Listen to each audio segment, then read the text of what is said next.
Hello बच्चों, class 9th की विज्ञान यानी साइंस है। एनसीईआरटी की बुक है आपके पास। ठीक है, एनसीईआरटी कोई ज़्यादा महंगी बुक नहीं है। जैसे इसके ऊपर लिखा हुआ है, लगभग ये 150 रुपये के आसपास की है, 150 प्राइस है। तो हम ये आज लेसन शुरू करेंगे। देखिए, टोटल इसमें आपके पास बुक के अंदर 15 लेसन है, 15 लेसन है टोटल आपके पास, और 15 के 15 लेसन हम करेंगे बारी बारी सर वीडियो में। तो आज हम पहला लेसन शुरू करेंगे जिसका नाम है हमारे आसपास के पदार्थ, कि हम आपके आसपास के जो पदार्थ हैं वो कैसे होते हैं। तो आइए सबसे पहले हम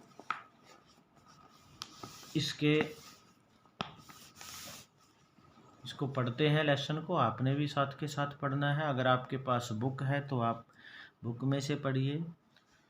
तो देखिए, लेसन का नाम है हमारे आसपास के पदार्थ। पहला लेसन है matters in our surroundings. Matters का मतलब होता है पदार्थ, इन आवर मतलब हमारे, सराउंडिंग्स का मतलब होता है आसपास। हमारे आसपास के कितने मैटर्स हैं, कितने पदार्थ हैं, उसका ये हमारे चैप्टर्स का नाम है। तो आइए शुरू करते हैं पढ़ना। देखिए, अपने चारों ओर नज़र दौड़ाने पर हमें विभिन्न प्रकार की वस्तुएं नज़र आती हैं। तो देखिए कि अगर आप अपने चारों तरफ देखो तो आपको तरह तरह के पदार्थ देखने को मिलते हैं।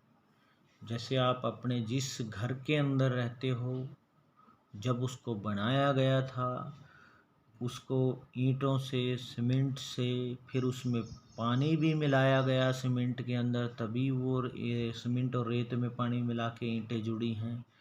यानी उसमें पानी का भी इस्तेमाल हुआ, उसमें रेत का भी इस्तेमाल हुआ, ईंटों का भी इस्तेमाल हुआ, फिर लकड़ी के दरवाजे तक लगाए गए, लकड़ी का इस्तेमाल हुआ, पेंट हुआ जब घर में बाद में तो केमिकल का इस्तेमाल हुआ, रंगों का इस्तेमाल हुआ। ऐसी जो हम अपने चारों तरफ और भी पदार्थ देखते हैं, चाहे कोई भी लिक्विड है, ठीक है, तो ये अलग अलग तरह के पदार्थ हैं। अब देखिए, आगे लिखा हुआ है कि अपने चारों ओर नज़र दौड़ाने पर हमें विभिन्न प्रकार की वस्तुएं नज़र आती हैं जिनका आकार, आकृति और बनावट अलग अलग होता है। इस विश्व में प्रत्येक वस्तु जिस सामग्री से बनी होती है उसे वैज्ञानिकों ने पदार्थ का नाम दिया है। तो अब पदार्थ किसे कहेंगे, आपने इसको अंडरलाइन कर लेना है कि प्रत्येक वस्तु जिस सामग्री से बनी होती है उसे क्या कहा है, पदार्थ का नाम दिया है। तो ये आपने अंडरलाइन कर लेना बुक में। और अब हम यहीं से अपने क्वेश्चन भी बनाने शुरू करेंगे। तो पहला क्वेश्चन देखिए हम लिखेंगे। तो आइए हम अपना लेसन शुरू करते हैं। हमारे आसपास के पदार्थ लेसन का नाम है। तो यहाँ से हम पहला क्वेश्चन हमारे पास आ जाता है कि जो पदार्थ हैं उसको किसे कहते हैं। तो पहला क्वेश्चन हम लिखेंगे, आपने भी अपनी कॉपी में नोट कर लेना है। पदार्थ किसे कहते हैं। नोटबुक साथ रखिए, साथ के साथ नोट करिए इसको देख के। तो उसका जो उत्तर है, उत्तर हम लिखेंगे जैसा कि बुक में दिया है कि प्रत्येक वस्तु जिस सामग्री से बनी होती है उसे पदार्थ कहा जाता है। यानी प्रत्येक वस्तु जिस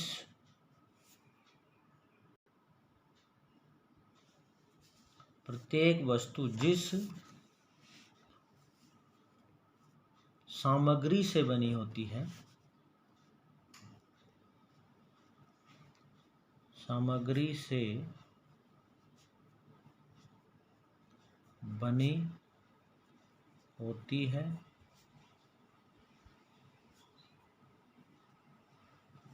उसे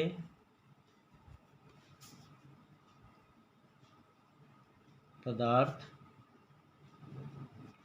कहा जाता है। तो ये हमने पहला क्वेश्चन इसमें से नोट कर लिया है। अपने आप आपको क्वेश्चन बनाने आने चाहिए। तो देखिए अब हम आगे, आपने ये नोट कर लिया होगा। आप वीडियो को पॉज करके यानी थोड़ी देर रोक के भी क्वेश्चन को लिख सकते हो और फिर नोट कर सकते हो। अब हम आगे लेसन पढ़ेंगे। देखिए आगे है, जिस हवा में हम श्वास लेते हैं यानी हम सांस लेते हैं, जो भोजन हम खाते हैं, पत्थर, बादल, तारे, पौधे और पशु, यहाँ तक कि पानी की एक बूंद या रेत का एक कण, ये सभी पदार्थ। अब देखिए जो हम श्वास लेते हैं, सांस लेते हैं, अब देखो हवा भी आपको दिखाई नहीं देती, हम शरीर के अंदर लेके जाते हैं, सांस से उसको छोड़ते हैं, वो भी पदार्थों से बनी है।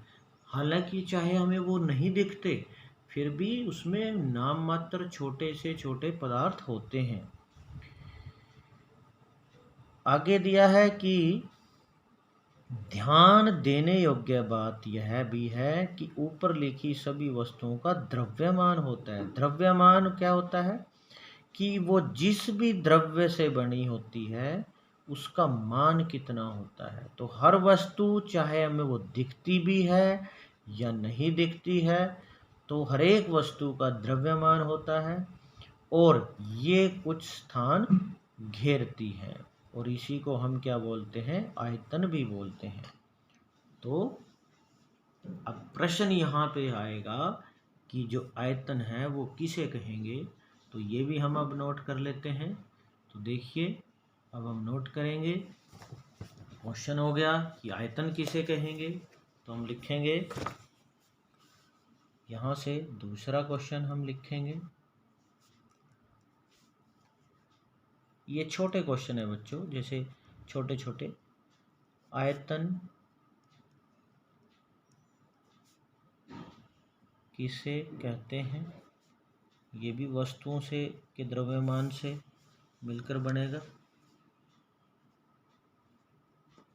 तो हम कहेंगे कि कोई वस्तु जितना स्थान घेरती है, कोई वस्तु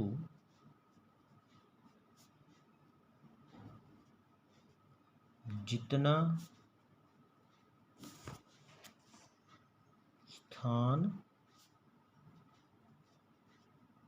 घेरती है उसे उसका आयतन कहते हैं।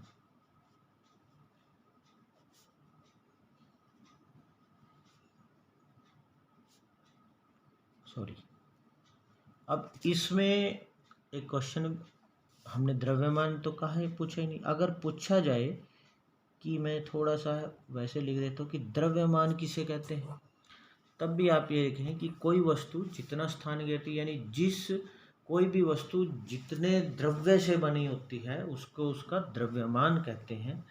तो अब क्वेश्चन आ जाता है, अगर क्वेश्चन पूछ लिया जाए कि द्रव्यमान क्या होता है, तो वह भी हम लिख लेते हैं।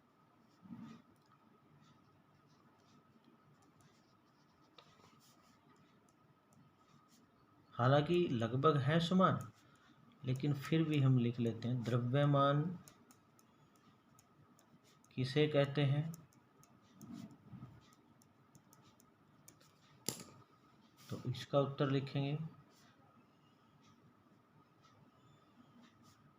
कोई वस्तु या पदार्थ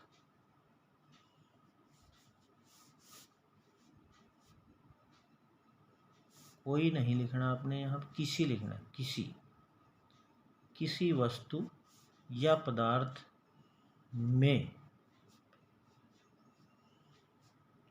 द्रव्य होता है मटेरियल का जितना मान होता है, मतलब जितना उसके अंदर मटेरियल का होता है उसे उस पदार्थ का क्या कहेंगे? द्रव्यमान कहेंगे।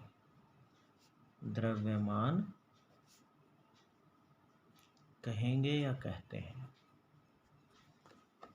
तो ये हमने नोट कर लेना है। बच्चों, आप वीडियो को थोड़ी देर कहीं पॉज करके या रोक के क्वेश्चंस को नोट कर सकते हो।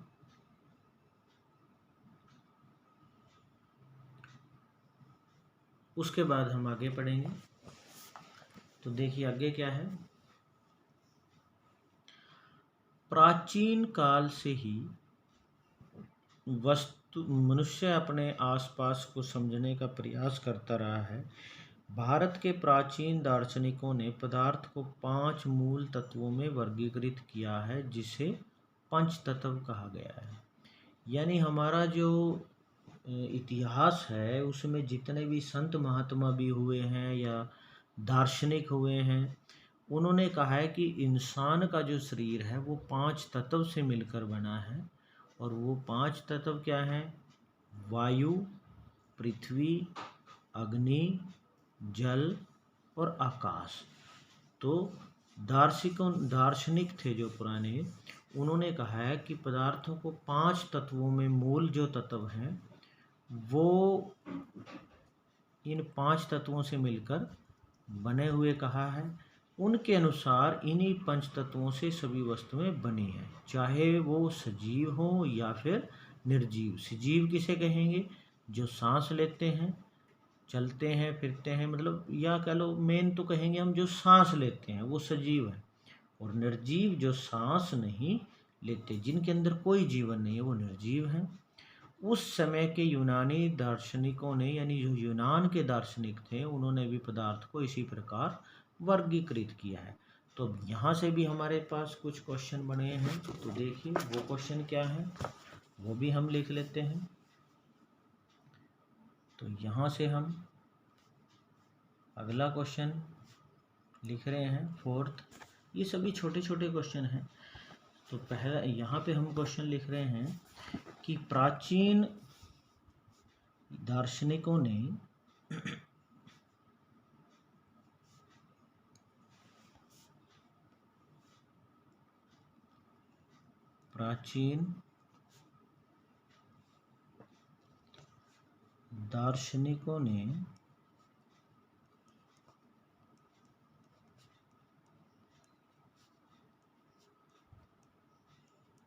पदार्थ को कितने मूल तत्वों में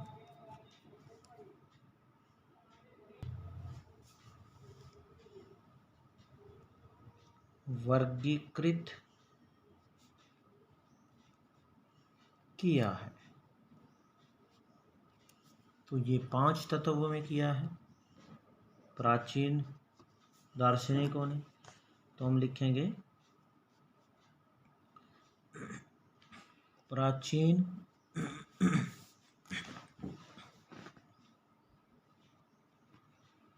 दार्शनिकों ने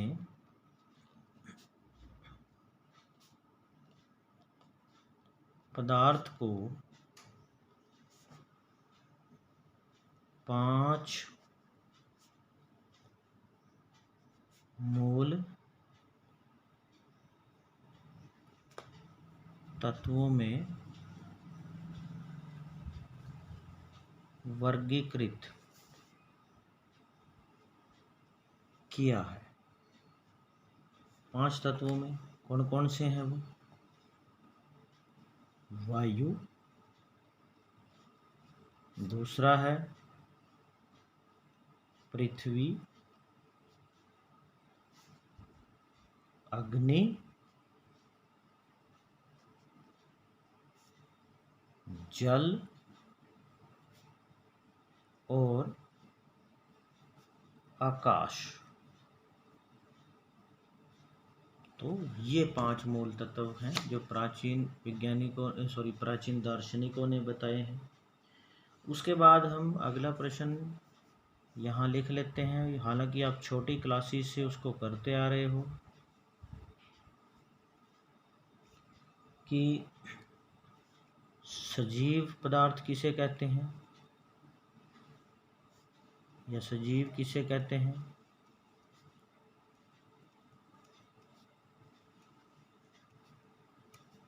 तो कौन से होते हैं सजीव? जो जीव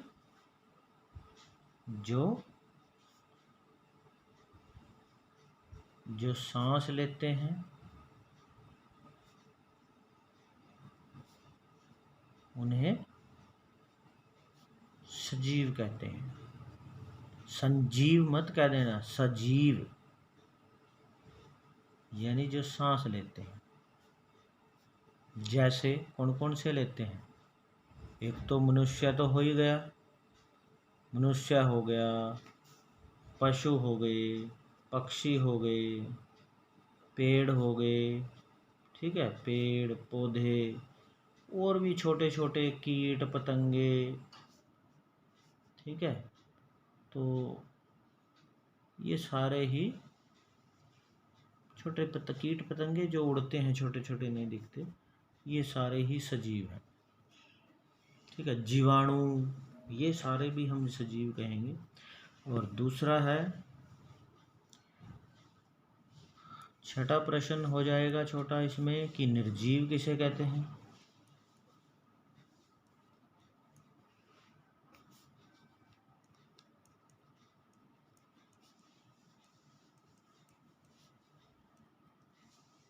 तो यहाँ से क्वेश्चन होगा, हमारा आंसर क्या बनेगा निर्जीव का, कि जो जीव जो सांस नहीं लेते या जिसमें कोई जीवन ही नहीं है। जैसे ईंट, पत्थर आदि। और दूसरा हम ये भी कह सकते हैं कि जो सांस लेते हैं और वृद्धि भी करते हैं। वृद्धि मतलब बढ़ते भी हैं, ठीक है। सांस लेते हैं और इसमें हम ये भी कह देते हैं कि और कह सकते हैं वृद्धि भी करते हैं, ये जो है वृद्धि मतलब वृद्धि का मतलब बढ़ते भी हैं और ये नहीं बढ़ते। तो ये जो हैं निर्जीव पदार्थ हैं जो नहीं करते, और जो है तो वो सजीव पदार्थ हैं। तो ये आपने लिख लिया होगा साथ के साथ। अब आगे है हमारे पास लेसन में कि आधुनिक वैज्ञानिकों ने पदार्थ को, आधुनिक मतलब आजकल के जो वैज्ञानिक हैं, पदार्थों को भौतिक गुणधर्म एवं रासायनिक प्रकृति के आधार पर 2 प्रकार से वर्गीकृत किया। अब भौतिक गुण क्या होते हैं? भौतिक होते हैं जो हमें सामने से दिखते हैं, ठीक है, वो भौतिक गुण है, ठीक है, फिजिकल प्रॉपर्टी है उसकी। रासायनिक गुण क्या है? जो उसमें रासायनिक यानी जो केमिकल नेचर है उसकी, ठीक है, जो हमें नहीं दिखते। अब जैसे मान लीजिए नमक है। अब नमक आपको दिख रहा है सफ़ेद है, तो वो तो सामने से उसका भौतिक गुण है, लेकिन वो टेस्ट में कैसा है, उसके अंदर कौन सा केमिकल है, वो उसका रासायनिक गुण है। तो 2 प्रकार से वैज्ञानिकों ने उसको वर्गीकृत किया है। इस अध्याय में हम भौतिक गुणों के आधार पर पदार्थ के बारे में ज्ञान अर्जित करेंगे। यानी जो ये लेसन है इसमें भौतिक गुणों के आधार पर पदार्थ जो है वो कितने प्रकार का है उसके बारे में पढ़ेंगे, और पदार्थ के रासायनिक पहलुओं को आगे के अध्याय में, और जो रासायनिक गुण है उसको हम अगले लेसन में पढ़ेंगे, ठीक है। तो बच्चों अब बाकी का लेसन हम अगली वीडियो में पढ़ेंगे।